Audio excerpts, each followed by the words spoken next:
Hello and welcome to the Stephen Mendes channel. In this version of the Sound of the Surf patch, we've set up things a little simpler. What we have operating here now, we're going to let you listen to the sound of the surf for a few seconds and then we'll tell you how the patch is done.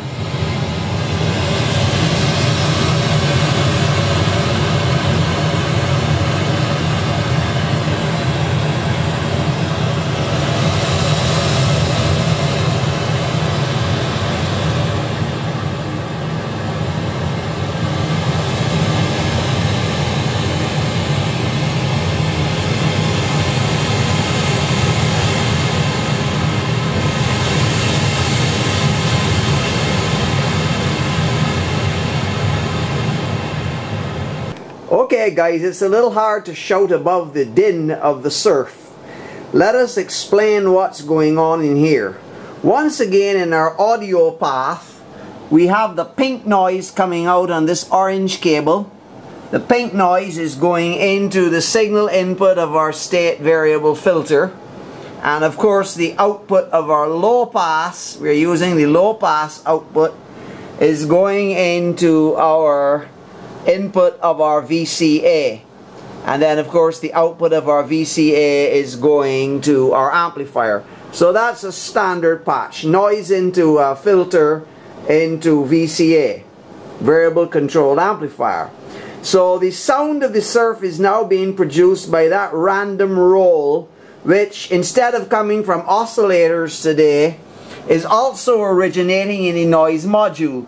We're using the white noise output of the noise module and we're piping it through the sample and hold circuit, and the output of the sample and hold circuit is going into the input of our slew limiter, which once more is set for maximum time constant so that rapid changes are not possible.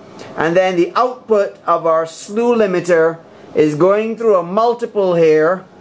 It's going through a multiple to both the 1 volt per octave control of the filter frequency as well as the control input of our VCA.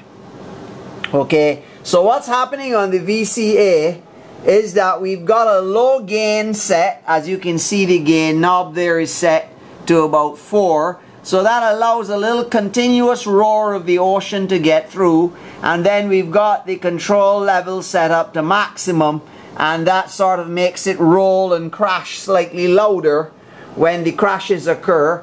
Once again, we've got the frequency on our state variable filter set to about 7.4, and as I mentioned before, we're working the slew limiter to the maximum, which means it's going really slow. It's up to all 10, and so the only other knob you need to set, all the other knobs are on maximum. The only other knob you need to set is to have your sample rate to minimum. As you can see, the light is flashing there fairly slowly. We've got our sample rate to minimum, so the square wave pattern that sort of comes out, well, it's not a square wave, but the change in levels that come out of our sample and hold are being sort of moderated by our slew limiter so that it gradually goes up and down and produces the roll of the surf. So we really haven't used any oscillators at all in this, as opposed to the one that we offered last time we did this. We had a couple of low frequency oscillators working. So this is our second sound of the sea, and I think we may have one more for you that uses a number of low frequency oscillator waves mixed together and maybe a little modulation. So we're going to bring that to you in a third and final episode of how to create a sound of the sea patch with your wonderful modular analog synthesizer. Thank you for watching the Stephen Mendes channel, and we'll see you soon again.